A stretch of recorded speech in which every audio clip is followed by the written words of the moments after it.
രാസലഹരി 12 മണിക്കൂറോ 24 മണിക്കൂറോ ലഭിക്കുന്ന ആ ഒരു ബോധം നഷ്ടപ്പെട്ട സുഖമുണ്ടല്ലോ, അതിൻ്റെയൊക്കെ ആസ്വാദനത്തിൻ്റെ എത്രയോ ഇരട്ടിയാണ് എന്തറിയോ നമ്മൾ ബോധ മനസ്സ് നിലനിർത്തിക്കൊണ്ടു തന്നെ എല്ലാ ഭയങ്ങളെയും ഇല്ലാതാക്കുക. അത് സാധ്യമാണെന്ന് ഞാൻ പറഞ്ഞു. എന്നിട്ട് 24 മണിക്കൂർ നമ്മൾ പൂർണ്ണ ബോധത്തോടു കൂടെ നിന്നിട്ട് ജീവിതത്തിന്റെ ഭയങ്ങൾ ഇല്ലാതായി നിർഭയത്വത്തോടെ ആസ്വാദകരമായി ജീവിക്കുക. അത് സാധ്യമാണ് എന്നാണ് പറയുന്നത്. ശരിക്കും അത് സാധ്യമാകുന്നത് ദീന് കൊണ്ടാണ്, മതം കൊണ്ടാണ്. ഇപ്പോ പിന്നെ നിരീശ്വരവാദികളും യുക്തിവാദികളൊക്കെ പറഞ്ഞു എന്താ വെച്ചാൽ മതം മനുഷ്യനെ മയക്കുന്ന കറുപ്പാണെന്ന് കേട്ടിട്ടുണ്ട്. മതം മനുഷ്യനെ മയക്കുന്ന കറുപ്പാണ്. ഇത് മതത്തിന്റെ ലേബിള് പറഞ്ഞിട്ട് മനുഷ്യനിലൂടെ എന്തും സാധിപ്പിച്ചെടുക്കാൻ പറ്റുന്ന മതം പറഞ്ഞ മതത്തിന്റെ ലഹരിയിൽ മയക്കി കിടത്തി നമുക്കെന്തും സാധ്യമാകുന്നതാണ് ഒരു മതവിശ്വാസിനെ കൊണ്ട് നിലനിൽക്കണം. ശരിക്കും അതല്ല അതിന്റെ ശരിയായ കാര്യം. ദീന് കൊണ്ട് മനുഷ്യന് കിട്ടുന്ന ഒരു ആസ്വാദനവും ഒരു സുഖവും. അതുകൊണ്ടാണ് ഒരു വിശ്വാസി മതത്തെ സ്നേഹിക്കുന്നത്. അല്ലാതെ ലഹരിയെ സ്നേഹിക്കണ പോലെ കള്ളിനെ സ്നേഹിക്കണ പോലെയല്ല. അതിന് ഭയങ്കരമായ ഒരു ആസ്വാദനവും സന്തോഷവും കിട്ടുന്നുണ്ട്. ഞാൻ പറഞ്ഞ ആ സന്തോഷം കിട്ടുന്നത് കൊണ്ടാണ് ആളുകൾ രക്തസാക്ഷിത്വം വഹിക്കുന്നത്, മതത്തിന് വേണ്ടി ത്യാഗം ചെയ്യുന്നത്, പണം ചെലവഴിക്കുന്നത്, എന്തും ചെയ്യും. നമുക്ക് ദീനിന്റെ ആ ഒരു സുഖം നമ്മൾ മനസ്സിലാക്കിയിട്ട് നമ്മൾ എന്തും ചെയ്യും. മാത്രമല്ല ജീവിതത്തിൽ ഒരു പ്രതിസന്ധികളും നമ്മളെ അലോസരപ്പെടുത്തില്ല എന്നുള്ളതാണ് അതിന്റെ പ്രത്യേകത. അതെങ്ങനെ സാധ്യമാകുന്നു എന്ന് നമ്മൾ ചിന്തിച്ചാൽ അതിന് 2 കാരണങ്ങളാണ്. രണ്ട് കാര്യങ്ങൾ ഉണ്ടായാൽ ഇത് നിങ്ങൾക്കും എനിക്കും ഒക്കെ സാധ്യമാകും. ഒന്ന് ഈമാനാണ്, വിശ്വാസം എന്ന് നമ്മൾ പറയും. വിശ്വാസം എന്ന് പറയുമ്പോൾ നമുക്ക് പെട്ടെന്ന് മനസ്സിൽ ഓർമ്മ വരുന്ന 6 ഈമാൻ കാര്യങ്ങൾ, അതന്നെയാണ് ഈ വിശ്വാസം. വിശ്വാസം എന്ന് പറയുമ്പോൾ നമുക്ക് അള്ളാഹുവിലുള്ള വിശ്വാസം, അള്ളാഹുവിലുള്ള ശരിയായ വിശ്വാസം മനുഷ്യന് നൽകുന്ന നിർഭയത്വം ചെറുതല്ലല്ലോ. അള്ളാഹു അല്ലാതെ നമുക്കൊന്നുമില്ല, നമുക്കാരുമില്ല, നമുക്കെല്ലാറ്റിനും അള്ളാഹു മാത്രമേ ഉള്ളൂ എന്ന് പറയുമ്പോൾ നമുക്ക് എത്ര മനസ്സിലാവും? അത് വിശ്വാസമാണ്. അത് നമ്മുടെ മനസ്സിന്റെ ഉള്ളിൽ അങ്ങനെ ചില ആശയങ്ങളുണ്ട്. അപ്പൊ അത് പറയുകയാണെങ്കിൽ ഒരു ബുദ്ധിമുട്ട് അത് അള്ളാഹ് വിചാരിക്കാതെ നമുക്ക് വരൂല. അപ്പൊ നമ്മളെ ആര് ദ്രോഹിക്കുന്നു, ഇവിടെ എത്ര തന്നെ എന്തൊക്കെ ശത്രുക്കളും നമുക്കെതിരെ എന്തൊക്കെ തന്നെ രൂപപ്പെട്ടു വന്നാൽ അവർക്കൊന്നും നമ്മളൊന്നും ചെയ്യാൻ പറ്റൂല, ഒരു ചുക്കും ചെയ്യാൻ പറ്റൂല എന്നാണ് നമ്മൾ പറയുന്നത്. നമ്മുടെ ഭാഷയിൽ പറഞ്ഞാൽ അതെന്ത് വേണം? അള്ളാഹുവിന്റെ പെർമിഷൻ വേണം. അതാണ് അള്ളാഹുവിന്റെ സമ്മതമില്ലാതെ ഒരു ഉപദ്രവവും ഒരു മനുഷ്യന് വരൂല എന്നാണ്. അപ്പം പിന്നെ അല്ലല്ലാതെ വേറെ എന്തെങ്കിലും ഉണ്ടായിട്ട് കാര്യമുണ്ട്? ഇനി ഒരു നന്മ നമുക്ക് വരുന്നത് തടുക്കാനും വലാ റാദ്ദലി ഫദ്ലിഹി ലോകത്ത് ആർക്കും പറ്റൂല. അപ്പൊ ഇവിടെ അള്ളാഹുവിൽ വിശ്വസിക്കുന്ന ഒരാൾക്ക് എന്ത് പേടി? ഒന്നും വരൂല. പടച്ചോൻ വിചാരിക്കാതെ ഒന്നും വരൂല. പടച്ചോൻ എന്ത് ചെയ്യും? എനിക്ക് തരും. ആരെന്നെ ഉപദ്രവിക്കാൻ വിചാരിച്ചാലും എനിക്കൊന്നും സംഭവിക്കില്ല എന്ന വിശ്വാസം വല്ലാത്തൊരു വിശ്വാസം. ഞാൻ ഇതൊന്നും ഞങ്ങളോട് വെറുതെ പറഞ്ഞല്ല. ഒരു ചെറുപ്പക്കാരനെ കുറിച്ച് ഞാൻ കേട്ടു. അവന് ക്യാൻസർ വന്നു, ബയോപ്സി എടുത്തു, എല്ലാ ഡയഗ്നോസും കഴിഞ്ഞു, മനസ്സിലായി, സർജറി കഴിഞ്ഞു. അപ്പൊ സർജറി ചെയ്തപ്പോൾ പോലും ഡോക്ടർമാര് ആ സർജറി കൊണ്ട് സക്സസ് ആവൂല എന്ന് വിചാരിച്ച് തുന്നി കൂട്ടി വിട്ടതാണ്. പിന്നെ ഒരു ടെസ്റ്റ് ചെയ്തപ്പോൾ അവൻ ആ ക്യാൻസർ ഇല്ല. അപ്പൊ നിങ്ങൾ പറയും ഒരു പക്ഷെ ആദ്യത്തെ ബയോപ്സി ടെസ്റ്റ് അല്ലെങ്കിൽ നേരിട്ട് ഡോക്ടർമാർ കണ്ടു, അപ്പോഴൊക്കെ അവർക്ക് ബോധ്യപ്പെട്ട ക്യാൻസർ എവിടെ പോയി? ഇത് ഞാൻ പത്രത്തിൽ വായിച്ചതോ കേട്ടതൊന്നല്ല, നേരിട്ട് പറഞ്ഞ കാര്യമാണ്. ഒരാൾ പറഞ്ഞല്ല, അയാളെ ചികിത്സിച്ച ബന്ധുക്കളും കുടുംബങ്ങളും ഒക്കെ പറഞ്ഞത്. എവിടെ പോയി അത്? അതൊരു വിശ്വാസമാണ്. എന്ന് പറഞ്ഞാൽ രോഗം വന്നപ്പോഴും അവരെന്ത് വിശ്വസിച്ചു? ഈ രോഗം ഇത് എന്ത് തന്നെ മാറാത്ത രോഗമാണെങ്കിലും അള്ളാഹുവിന് മാറ്റാൻ പറ്റും. അവിടെ പ്രതീക്ഷകളില്ലായ്മയൊന്നുമില്ല. ഈമാനുള്ളവന് ഭയമെന്ന് അയാളെ ഭയം നീങ്ങുന്നുണ്ടാ, പേടില്ല. എന്താ? മാറ്റാൻ അള്ളാഹുവിന് പറ്റും എന്ന വിശ്വാസത്തിൽ അവർ നിർഭയരായി. ഇനി മാറ്റാൻ പറ്റില്ലെങ്കിലോ ഈ രോഗം കൊണ്ട് അള്ളാഹ് എന്താണോ ഉദ്ദേശിക്കുന്നത് നടക്കട്ടെ. അതൊരു ഈമാനാണ്, അതൊരു വിശ്വാസമാണ്. ഏത് കാര്യത്തിലും എന്തുണ്ട് അറിയോ? അങ്ങനെ ഒരു സമാധാനമുണ്ട്.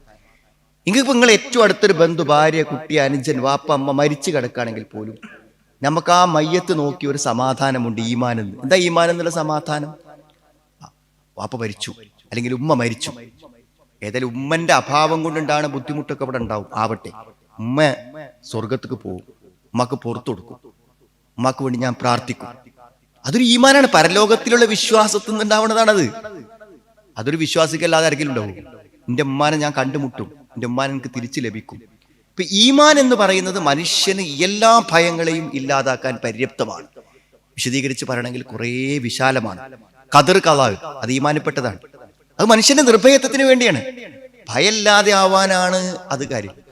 നിങ്ങൾ ഒരിക്കലും പ്രതീക്ഷിക്കാത്ത ഒരു കാര്യം, നിങ്ങൾക്കൊരു വിവരം നിങ്ങൾക്ക് കിട്ടി, ഒരു തീരുമാനം നിങ്ങൾക്ക് കിട്ടി, അത് ഈ ഒരു സമയത്ത് അള്ളാഹു നടക്കണമെന്ന് തീരുമാനിച്ച ഒരു കാര്യമാണ്. അത് ആ സമയത്ത് സംഭവിച്ചു, ഈസിയാണ്, അത് ഉൾക്കൊള്ളാൻ ഒരു പണിയില്ല. ഈ സമയത്ത് ഇങ്ങനൊരു കാര്യം സംഭവിക്കാൻ, ബൈക്കൊന്ന് മറിഞ്ഞു, ഫ്രാക്ചറായി, പല സ്ഥലത്തും പൊട്ടും കാര്യങ്ങളൊക്കെ, ഡോക്ടർ പറഞ്ഞു ഒരു 5 മാസം നീ റെസ്റ്റ് എടുക്കണം, ഞെട്ടും പോകാൻ പറ്റില്ല, എല്ലാ പരിപാടിയും നിർത്തേക്കണം. അപ്പൊ ഇങ്ങനെ ബേജാറായല്ല, ഈ സമയത്ത് ഒരു അപകടം നടക്കാൻ ഒരു വിധിയുണ്ട്, ആ അപകടം സംഭവിച്ചു, 6 മാസം ഞാനൊരു സ്ഥലത്ത് കടക്കണം, റെഡി. വളരെ സന്തോഷത്തോടെ അള്ളാന്റെ വിധി അംഗീകരിച്ച്, കഥാകഥനെ അംഗീകരിച്ച് മലന്ന് സമാധാനത്തോടെ കിടക്കുക. അതേ പറഞ്ഞ ഈമാൻ എന്നുള്ളത് മനുഷ്യന് നിർഭയത്വം നൽകുന്നു. ഈ ഈമാൻ ഇല്ലാത്ത ആൾക്കോ ഞാൻ ഈ പറഞ്ഞതിനൊന്നും ഉത്തരമില്ല. ഈമാൻ എന്ന് പറഞ്ഞ ഒന്നില്ലെങ്കിൽ ഞാൻ ഈ പറഞ്ഞതിനൊന്നും വിശ്വാസമില്ലാത്ത ഒരാൾക്ക് ഉത്തരമില്ല. അതാണ് അതിന്റെ പ്രശ്നം. ഇനി ഈ ഈമാൻ നമുക്കില്ലേ? ഈമാൻ നമുക്ക് എല്ലാവർക്കും ഉണ്ട്. ഈ ഈമാനിന്റെ അളവ് അനുസരിച്ചിട്ട് ഈ ഈമാൻ പൂർണ്ണമായും ഇല്ലാതാവും എപ്പോഴാരെങ്കിലും ശിർക്ക് വരുമ്പോൾ മാത്രം. ശിർക്കുള്ളവന് ഈമാനില്ല. ശിർക്കോട് കൂടെ ഈമാനിന്റെ അടിസ്ഥാനം തകർന്നു.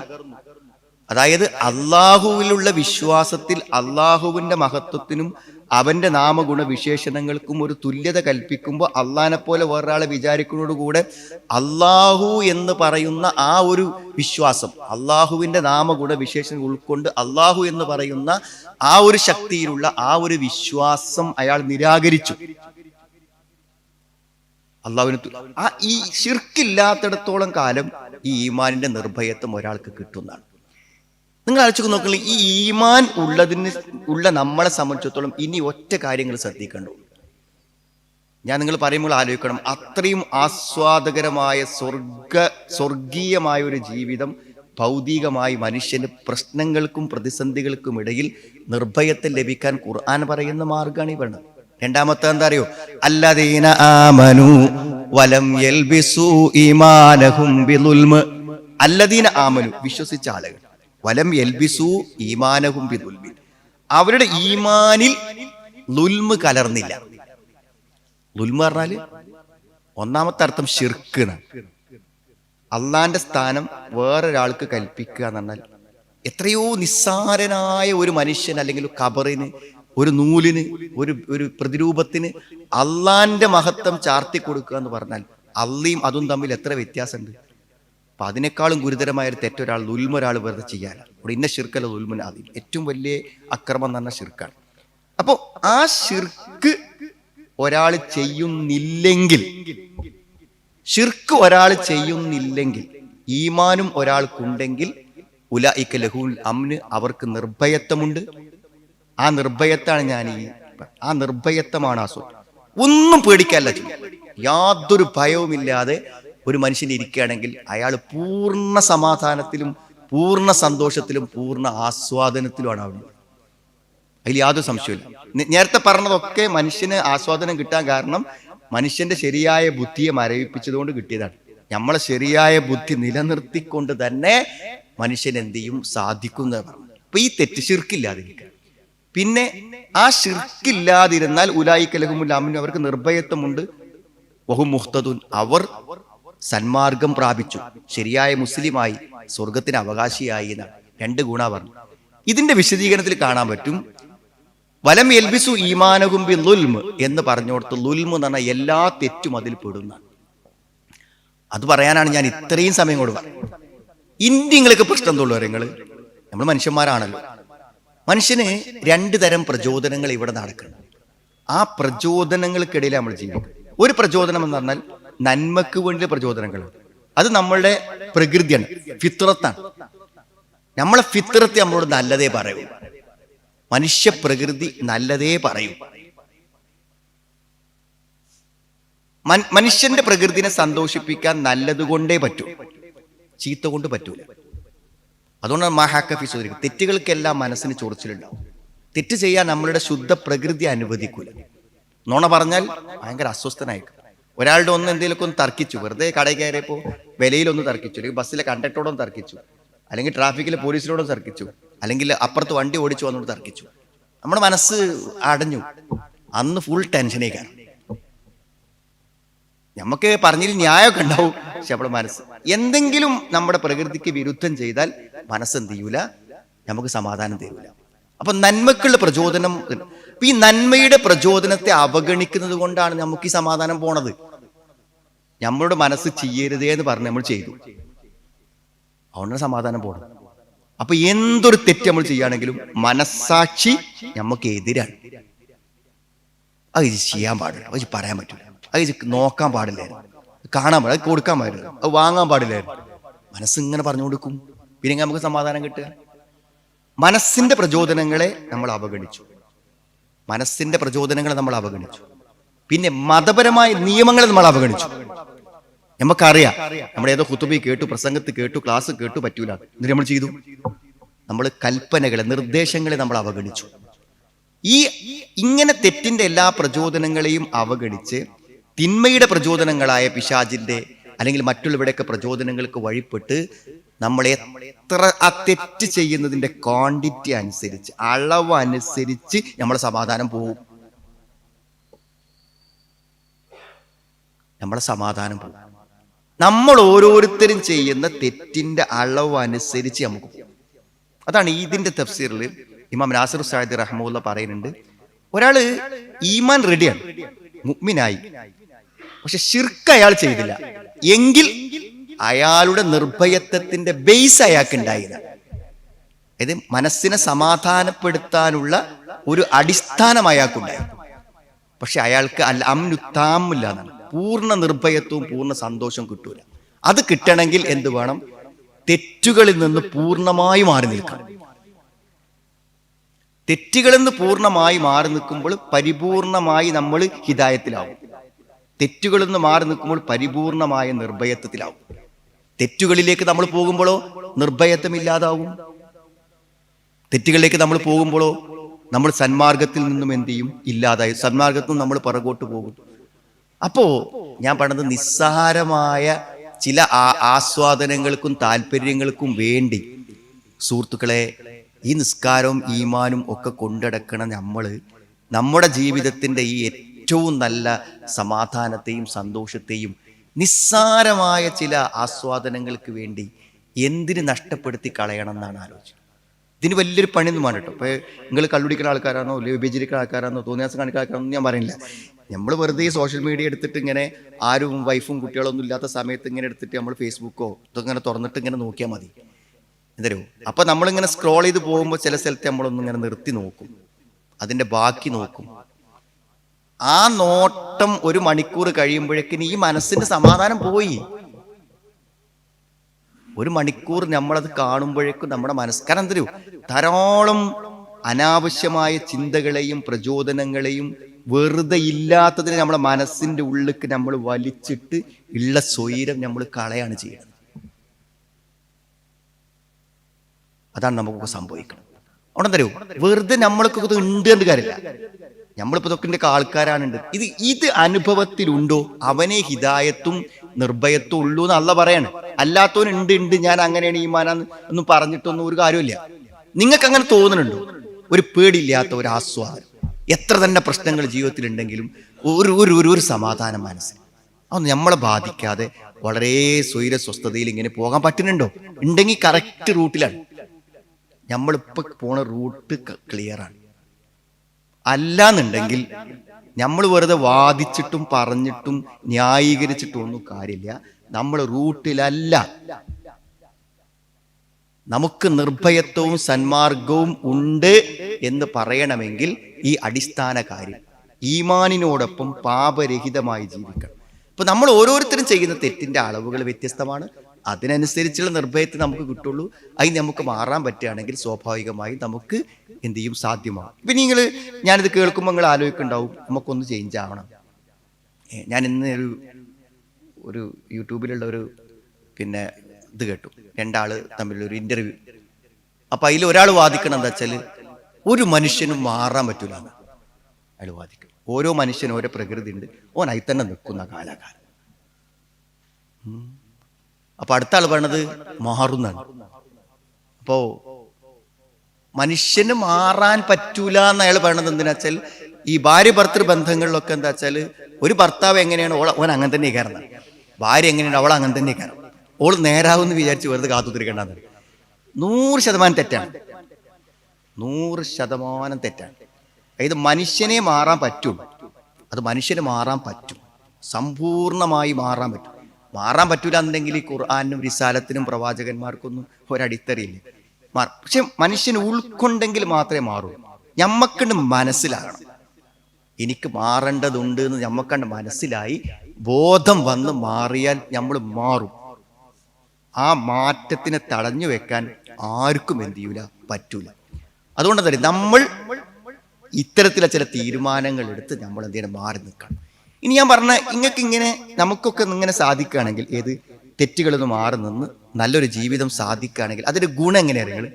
അതിന്റെ ഗുണം നിങ്ങളെ ചാരി നിൽക്കുന്നവർക്കെല്ലാം അത് അനുഭവപ്പെടും. എല്ലാവർക്കും, നിങ്ങളെ പാരൻസിന് നമ്മളൊരു ബുദ്ധിമുട്ടാവില്ല, നമ്മളൊരു സമാധാനമായിരിക്കും. നമ്മളാ ശരിയായ വഴിയിലേക്ക് വരുന്നതോടുകൂടെ നമ്മുടെ പാരൻസ്, കാരണം തരൂ, നമ്മളെല്ലാവരോടും പെരുമാറുമ്പോൾ ഉണ്ടാകുന്ന എല്ലാ പ്രശ്നങ്ങൾക്ക് പിന്നിലും നമ്മുടെ മാനസികാവസ്ഥക്ക് വലിയ പങ്കുണ്ട്.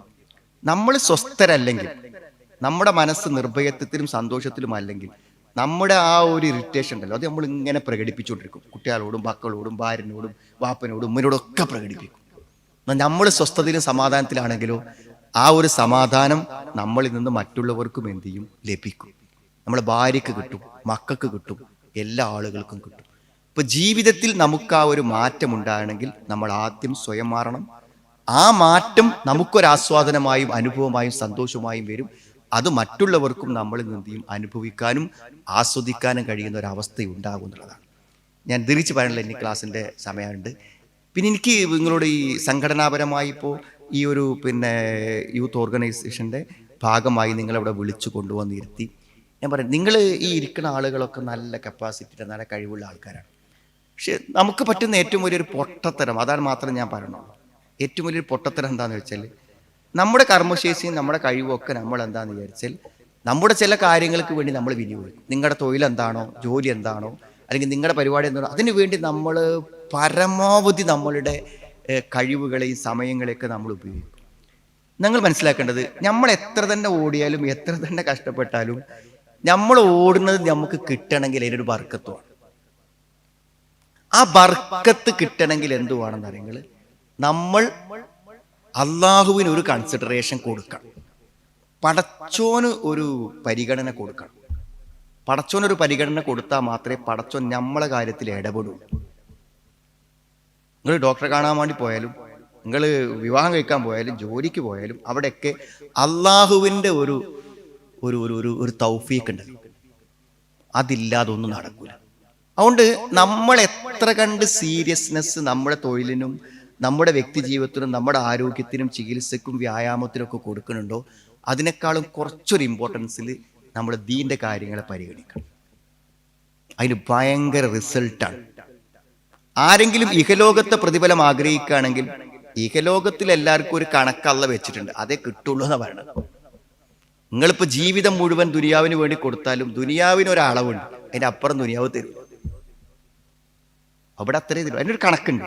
ആ ഓരോരുത്തർക്ക് അള്ളാഹു കണക്കാക്കി വെച്ചാൽ അതേ കിട്ടുള്ളൂ. എന്നാൽ ഒരുത്തൻ പരലോകത്തെ പ്രതിഫലം ആഗ്രഹിക്കുകയാണെങ്കിലോ ഒന്ന് ദുനിയാവും കൊടുക്കും, പരലോകം കൊടുക്കും, രണ്ടും ഒരേപോലെ കൊടുക്കും. അപ്പൊ ഏതാ ലാഭം? അപ്പൊ എന്താ, കുറച്ച് സമയം കിട്ടുമ്പോൾ നിങ്ങളിപ്പോൾ നാട്ടിലെ ചില പരിപാടി, ഒരു യൂണിറ്റ്, ഒരു മേഖല എന്നൊക്കെ പറയുമ്പോൾ കുറച്ച് സമയം നമ്മളതിന് മെനക്കെടുകയാണ്.